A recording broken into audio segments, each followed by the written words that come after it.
2022 kemarin ini sampai 2022 kemarin ini peserta BPJS di Jember ini berapa? Baik. Yang berikut besaran iuran ini berapa? Sahabat Jempol dimanapun Anda berada, jumpa kembali di channel jempolindo.id. Salam sejahtera. Assalamualaikum warahmatullahi wabarakatuh. Layanan kesehatan melalui program Jember Pasti Keren JPK yang sudah dilonsing oleh Bupati Jember Insinyur Hendy Siswanto STIPU ternyata dalam prakteknya masih mengalami tersendat.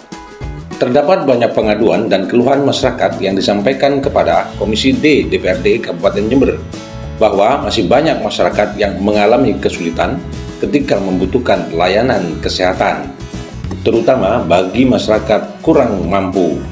Hal itu terungkap ketika rapat dengar pendapat RDP bersama Dinas Kesehatan, Rumah Sakit Daerah Dr. Subandi, Rumah Sakit Daerah Kalisat, Rumah Sakit Daerah Balung, Dinas Sosial, dan BPJS Kesehatan Kabupaten Jember bersama Komisi D DPRD Kabupaten Jember pada hari Kamis tanggal 12 Januari tahun 2023 siang.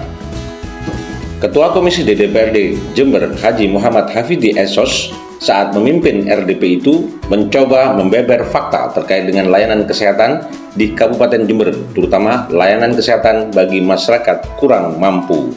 Legislator PKB itu mempertanyakan data tentang pelayanan kesehatan masyarakat baik yang dilayani oleh BPJS Kesehatan maupun yang dibiayai oleh APBD Kabupaten Jember.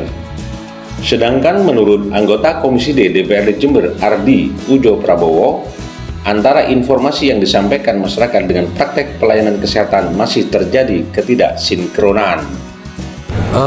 Kita tadi dengan mitra ya, Dinas Kesehatan, Dinas Sosial, 3 rumah sakit beserta BPJS yang berkaitan dengan pelayanan masyarakat, Mas, yaitu program Jember Pasti Keren yang masih terjadi simpang siur pemahaman, sehingga tadi alhamdulillah hari ini sudah tertemukan benang merahnya seperti apa, sehingga ke depan kami tidak ingin ada lagi keluhan tentang layanan Jember Pasti Keren ini.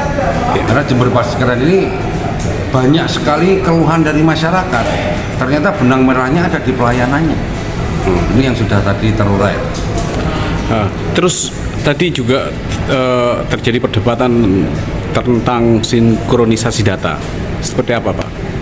Sinkroni data tadi yang kita tetap harus antara Dinas Sosial dengan BPJS BPJS Kesehatan, data bukan terjadi perdebatan ya, karena memang kita mengalokasikan anggaran untuk SPM ini kan lumayan besar juga setiap tahunnya. Ternyata baru terbuka sekarang bahwa data dari BPJS JKN maupun BPID ini terjadi gap yang lebih banyak gitu loh. Sehingga tadi kita tahu data-data itu akhirnya ini akan menjadi kelanjutan kita untuk menindaklanjuti itu dengan BPJS Kesehatan. Juga kita mendengar nanti adanya tagihan-tagihan yang belum terlunasi dari rumah sakit ke BPJS, itu seperti apa, Pak Ardi? Ada beberapa 3 rumah sakit ya, kurang lebih 1 miliar yang memang menjadi tanggungan BPJS. BPJS menjanjikan setelah klaim diajukan klaim 15 hari itu akan terbayarkan. Nah, kita akan menunggu ini karena ini juga nafas dari rumah sakit ini, anggaran yang harus terbayarkan BPJS ini nafas dari rumah sakit yang harus terbayarkan. Dan kita deadline kurang lebih tanggal 25-6 Januari harus selesaikan semua, terbayarkan semua. Persoalan terjadi juga saat adanya beberapa pasien yang saat ini mengalami persoalan-persoalan dengan pelayanan. Seperti apa yang akan dilakukan oleh DPRD?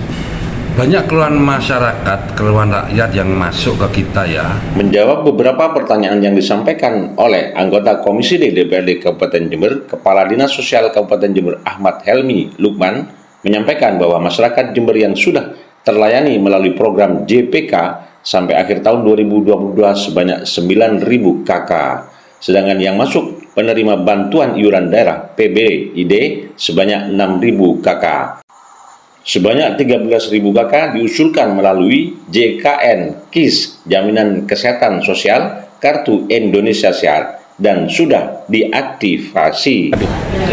Jadi kami bersama dengan Komisi D kita jelaskan bahwa jumlah yang terlayani oleh JKN sampai dengan akhir tahun kemarin sebanyak kurang lebih 9.000 KK yang sudah terlayani dengan JKN. 6.000 masuk PBI, yang terlayani adalah 6.000, yang masuk PBI adalah 9.000 kurang lebih. PBID atau BPIS? PBID.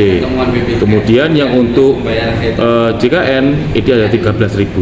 Kita udah usulkan kepada pusat dan sudah diaktifasi. Tentang lamanya rentang waktu aktivasi itu sendiri gimana dari Dinas Sosial? Kami usulan ke Dinas Kesehatan, ke BPJS. Kami berharap BPJS memberikan aktivasi tidak lebih dari 1 hari atau 2 hari, harapannya gitu.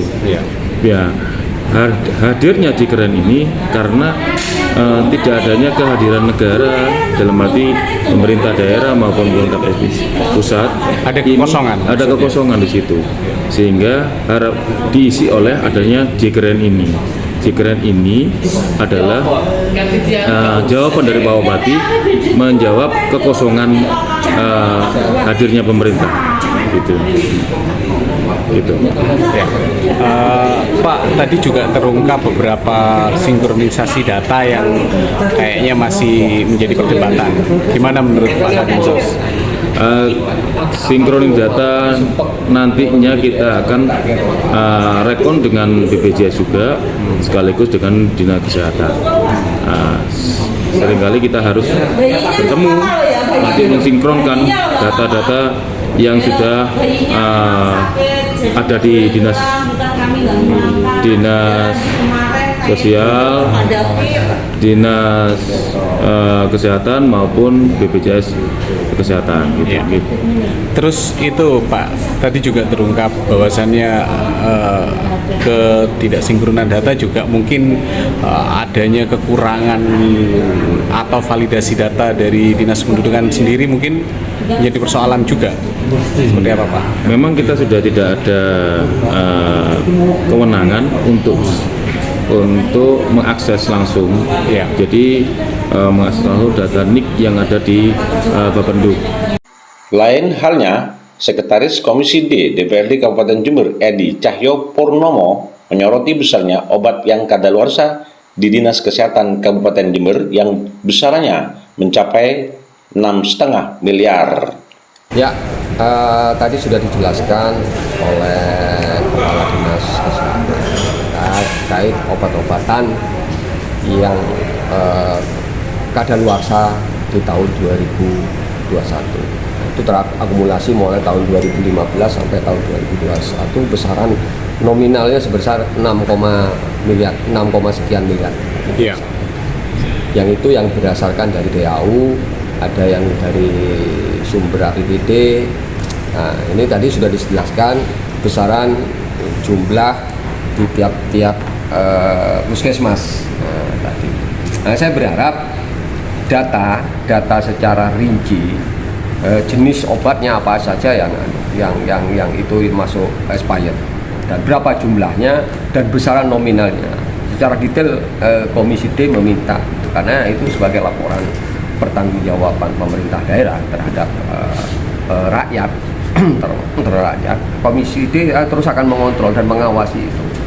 Jangan sampai nanti data-data ini tidak sinkron. Nah, ini beberapa pengakuan yang disampaikan di RDP tadi, masih uang di puskesmas saja masih banyak kekurangan obat. Nah, kalau malah laporan dari Dinas Kesehatan masih ada di beberapa puskesmas obat-obatan yang expired. Nah, ini kan perlu, kami butuh data konkret, Pak. Bukan hanya penyampaian data konkret, datanya ke Komisi D. Sampai sekarang Komisi D belum menerima data-data itu. Hanya dalam waktu dekat setelah itu data, kami nanti Komisi D bersama Dinas Kesehatan dan FKG Gudang Obat Farmasi, nanti kami cek langsung ke sana. Gitu. Kalau melihat dari jumlah dan besarannya tadi, kan kelihatan fantastis sekali. Kenapa kok sampai terjadi expired yang begitu besar? Apa karena dari timing pembelian atau memang itu obat yang memang sudah mendekati kadaluarsa? Mungkin bisa terungkap juga tadi. Gimana Pak Ibu? Makanya kami telusuri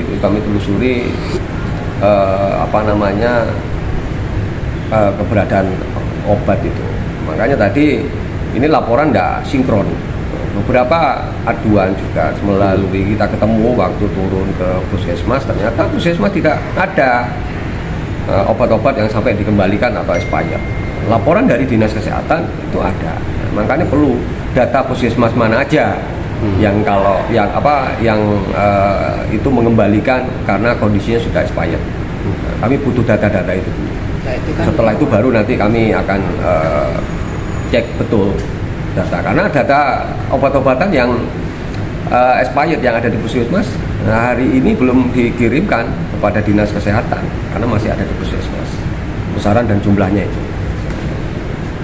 Ini kan informasinya masih simpang siur. Di pihak Dinkes menyatakan ada, pihak Dinkes menyatakan tidak ada, sementara obat-obatnya sendiri belum sampai hari ini belum ada pemusnahan. Ini apa tidak muncul kekhawatiran obat-obat itu kemudian terdistribusi karena ketidaktahuan petugas atau nakes di puskesmas itu kemudian diberikan ke pasien, atau kan tentunya kan juga muncul khawatir ke sana kalau tidak kunjung dimusnahkan. Ya, makanya saya butuh data yang konkret, data yang valid dari dinas kesehatan. Mana puskesmas yang mengembalikan obat-obatan yang sudah kadaluarsa? Ini kan sampai sekarang Komisi D berulang-ulang sering meminta kepada dinas kesehatan untuk diberikan data kami.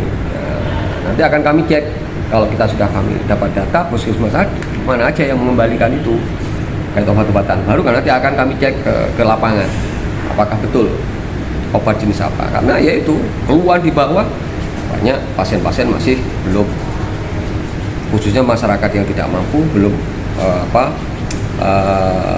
mendapatkan obat dari sana, bahkan beli di luar. Makanya tak cek gitu. Kalau masih ada laporan dari kepala dinas disampaikan puskesmas mengembalikan karena obatnya kadaluarsa, kami butuh data real, Ya, data konkretnya ya. Konsumsi masyarakat. Jangan sampai nanti obat-obatan itu nanti terus digunakan lagi. Itu. Makasih. Baik.